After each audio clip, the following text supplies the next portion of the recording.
Buenos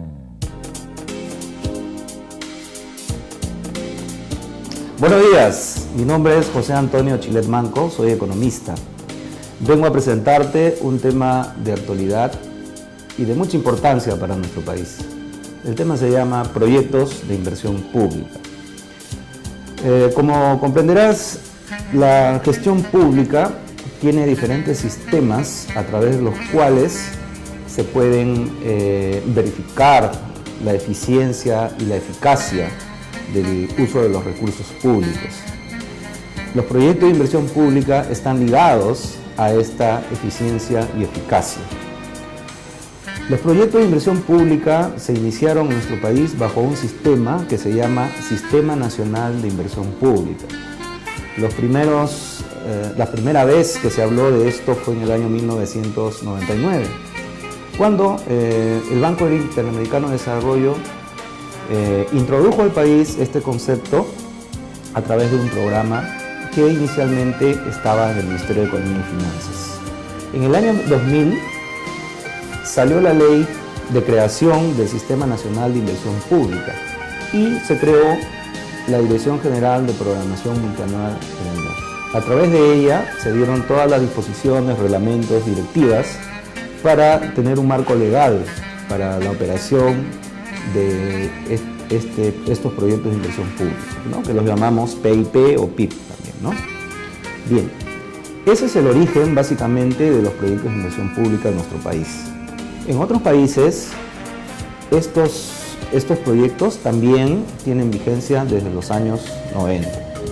Bueno, estos proyectos de inversión pública tienen una determinada estructura, ¿no? Y su estructura básica está determinada por el Ministerio de Economía y Finanzas, que hoy día se ha reorganizado y a través de la Dirección General de Políticas e Inversiones es quien tiene el marco normativo y da las pautas, las directivas, las guías metodológicas para la aplicación de los proyectos de inversión pública.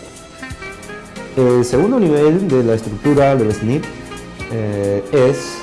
vienen siendo los órganos responsables a nivel nacional y a nivel subnacional. Cuando hablamos del nivel nacional, estamos hablando de los responsables de los ministerios o de los sectores. ¿Quiénes son ellos? Son los ministros, por ejemplo, ¿no? Los responsables de los sectores o de cada ministerio. Y en el tema subnacional tenemos a los presidentes de las regiones o de presidentes regionales y también tenemos a los alcaldes provinciales y a los alcaldes distritales. Luego de ellos viene la estructura, está determinada por la OPI.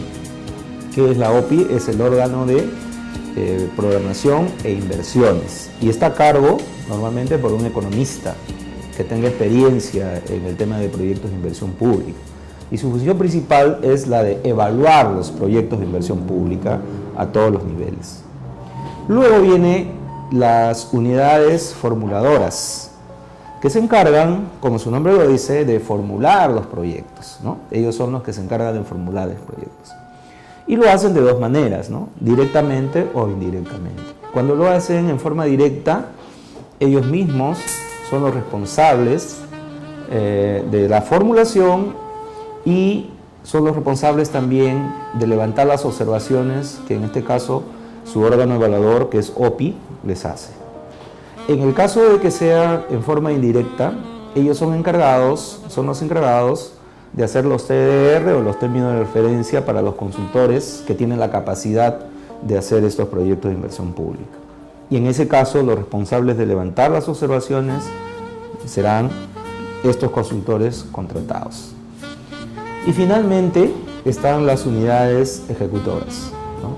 Las unidades ejecutoras son aquellas unidades que están registradas en la Dirección General de Presupuesto Público y que están autorizadas para ejecutar un determinado programa. Y así tenemos la estructura del Sistema Nacional de Inversión Pública. No te olvides, primero está el MEF a través de la Dirección General de Política de Inversiones. Segundo, tenemos a los órganos resolutivos a nivel nacional o subnacional. Tercero, tenemos a las OPIs, que son los órganos de programación e inversión. Cuarto, tenemos a las unidades formuladoras. Y quinto, tenemos a las unidades ejecutoras. Así se constituye la estructura del Sistema Nacional de Inversión Pública. ¿Por qué es importante? Te preguntarás, ¿por qué es importante el Sistema Nacional de Inversión Pública? Yo te voy a decir la importancia. El Sistema Nacional de Inversión Pública es muy importante porque a través de este sistema, y su nombre lo dice, es un sistema. Es decir, cuando te viene a la cabeza un sistema, te viene a la cabeza un proceso. Es importante porque con este sistema lo que se está haciendo es completar todo un proceso que antes del sistema no existía. Entonces, la importancia del Sistema Nacional de Inversión Pública es que se complete el ciclo del proyecto. Te repito, la importancia es que se complete el ciclo del proyecto. Y con eso, lo que vamos a obtener es que el Estado optimiza sus recursos. Y al optimizar sus recursos, estamos yendo hacia un camino de la eficiencia y de la eficacia. Hay autores que hablan acerca de esto también. Otra importancia de la creación de este sistema, del SNIP, también radica en que este sistema tiene, por ejemplo, un banco de proyectos. Al tener un banco de proyectos, este sistema no duplica, se evita la duplicidad de los proyectos. Es decir, no pueden hacerse dos proyectos para una misma obra. Eso ocurría antes. Otras cosas que antes ocurría era que se hacían obras, por ejemplo, se hacía una obra en la selva cuando el techo tenía que ser a dos aguas y se hacía como en la costa, ¿no? Entonces ahora las normas del SNIP prohíben este tipo de obras. Y luego tenemos la estandarización, por ejemplo, en el sector educación, en el sector salud, en el sector transporte, en el sector defensa. En diferentes sectores lo que se está haciendo es estandarizar la infraestructura a nivel nacional. Y al estandarizar la infraestructura, lo que se está logrando es la mayor calidad de las obras o del bien público, ¿no? Entonces, todo este conjunto de temas es que constituye la importancia que tiene el SNIP. Finalmente te quiero hablar de la parte operativa del SNIP. O sea, ¿cómo es que el SNIP opera en los diferentes niveles, tanto nacional o subnacional? Los niveles son los siguientes, o la parte operativa es lo siguiente. Primero se hace la preinversión, es el primer punto. Luego se hace la inversión. Y tercero, se hace la postinversión. A esto también se le denomina fases o etapas del proyecto. Entonces, en la parte de preinversión, en el Sistema Nacional de Inversión Pública, obliga a todas las entidades del Estado a formular un perfil. Solo se llama así, perfil del proyecto. Y también se hacen lo que se llaman los estudios de factibilidad. ¿Cuál es la diferencia entre un perfil y un estudio de factibilidad? El perfil o los perfiles son totalmente obligatorios a partir de un monto equivalente a 1.200.000 soles, hasta los 10 millones de soles. A partir de ahí, los 10 millones de soles, es obligatorio hacer un estudio de factibilidad. Entonces, aquí se completa en la parte de preinversión, es decir, o se hacen perfiles y luego estudios de factibilidad solamente cuando el monto supera del proyecto los 10 millones de soles. A ambos Ambos niveles tienen que ser evaluados y una vez que se declara la viabilidad del proyecto, pasa de una etapa a otra. ¿Quién declara la viabilidad del proyecto? La declaración de la viabilidad del proyecto es declarada por la OPI correspondiente, o sea, el órgano de programación e inversión. Una vez que se complete la primera etapa, que es la etapa de preinversión, pasamos a la segunda etapa. La segunda etapa es la etapa de inversión. La etapa de inversión está determinada por el expediente técnico y la ejecución de la obra. En la etapa del expediente técnico se recoge tanto el perfil o el estudio de la prefactibilidad de la etapa de preinversión. No se puede modificar en esta etapa las partes fundamentales del perfil o del estudio de la factibilidad. Por ejemplo, yo no puedo modificar las alternativas que ya tiene el proyecto en un perfil o en un estudio de factibilidad. No se puede modificar. Sí se puede variar, por ejemplo, el metrado. Sí se puede, por ejemplo, variar el lugar, siempre y cuando sea dentro de la jurisdicción del ente responsable. Es decir, un ejemplo, si inicialmente el perfil se ha destinado en la municipalidad de Huancama, en Huancayo, se ha destinado en esa municipalidad un terreno para hacer un colegio y por razones, vamos a decir, de títulos de propiedad, ya no se puede seguir el proyecto en ese terreno, se podría cambiar de lugar, pero en la misma municipalidad, es decir, en la misma jurisdicción. Yo no puedo cambiar un proyecto de la municipalidad de Huancán a la municipalidad de Jauja, por ejemplo. No puede haber ese cambio, ¿no? Solamente dentro de la jurisdicción. Esos cambios sí se pueden hacer. El otro tema es el tema de metrados.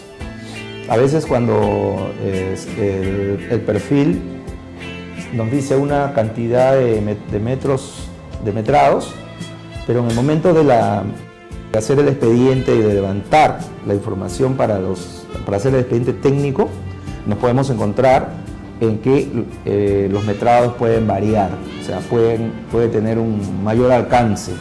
Puede haber, por ejemplo, en un colegio, nosotros podemos encontrar que puede haber un aula más.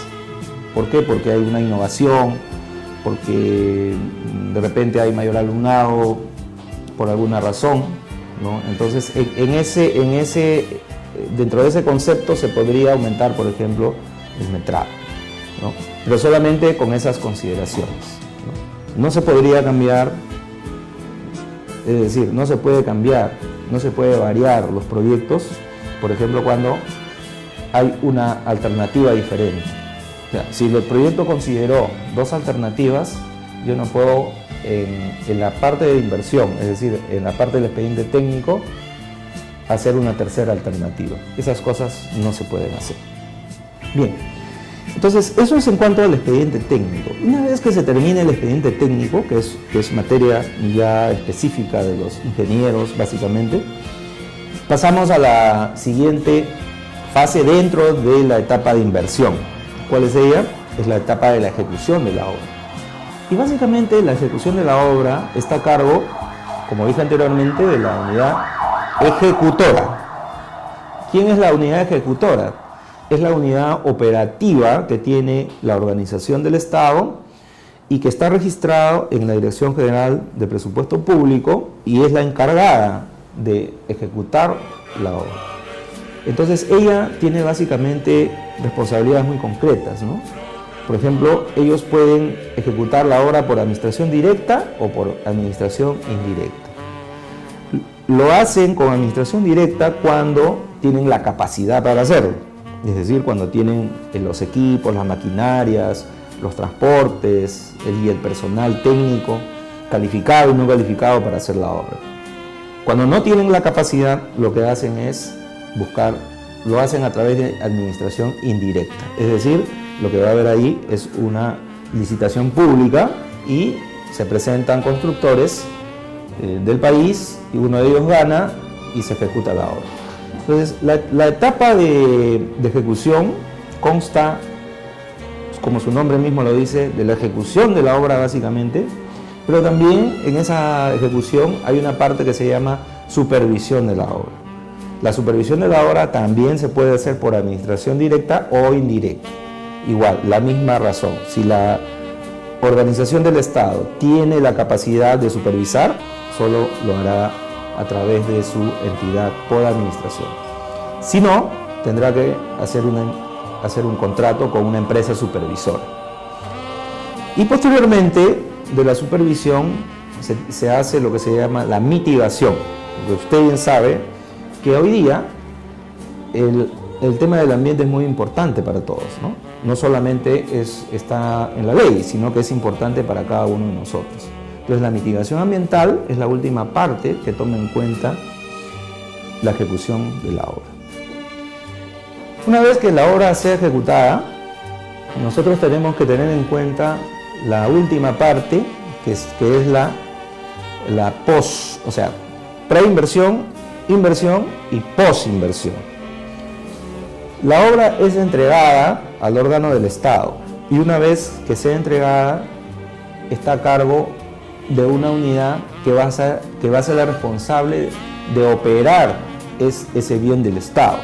Si es un colegio, será a través de un director del Ministerio de Educación. Si es, por ejemplo, una posta, será a cargo de un profesional médico o del Ministerio de Salud, por ejemplo, y así sucesivamente, ¿no? Depende del bien público. Entonces, ellos son los encargados de la operación, en este caso del servicio, el servicio del bien público que se presta a la comunidad. Y finalmente está la parte del mantenimiento, la operación y el mantenimiento, ¿no? Y en el mantenimiento, pues lo que se hace es tener en consideración, por ejemplo, los equipos, la renovación de equipos, la limpieza de los equipos, la limpieza de las aulas, en el caso de los colegios, las pinturas, para que todo permanezca durante el horizonte de tiempo del proyecto, permanezca en condiciones, en el caso de los médicos, por ejemplo, de condiciones sanas, saludables para la atención de los pacientes. En el caso de los colegios, para que las carpetas duren el horizonte del proyecto, ¿no? Y así sucesivamente todos los materiales. Finalmente, el Sistema Nacional de Inversión Pública, al establecer estas tres etapas, tiene un sistema de retroalimentación, como todo sistema, ¿no? El sistema de retroalimentación lo hace el Ministerio de Economía y Finanzas a través de la Dirección General de Política e Inversiones, ¿no? Actualmente, este año, toca justamente hacer la retroalimentación. ¿Y cómo se hace la retroalimentación? Se hace a través de las evaluaciones, ¿no? La evaluación de todo el sistema. Ya se tiene algunos reportes, ¿no? De la retroalimentación, por ejemplo, del Ministerio de Economía y Finanzas, ¿no? Ustedes habrán observado que el año pasado y este año han salido algunas directivas, ¿no? A nivel sobre todo sectorial. Eso corresponde justamente a la retroalimentación. Es decir, la retroalimentación lo que hace es mejorar el sistema, ¿no? ¿Cuál es la mejora que se ve actualmente en el sistema? La mejora es, por ejemplo, las últimas normas directivas que se han dado a través de los sectores. Por ejemplo, todo lo que es electrificación rural tiene su propia directiva. Eso se debe a la retroalimentación. Luego tenemos agricultura, salud tiene su directiva, educación tiene su directiva, defensa tiene su directiva, ¿no? Y así, defensa civil también tiene su directiva. Entonces, eso producto de la retroalimentación, ¿no? La retroalimentación significa una mejora para el sistema.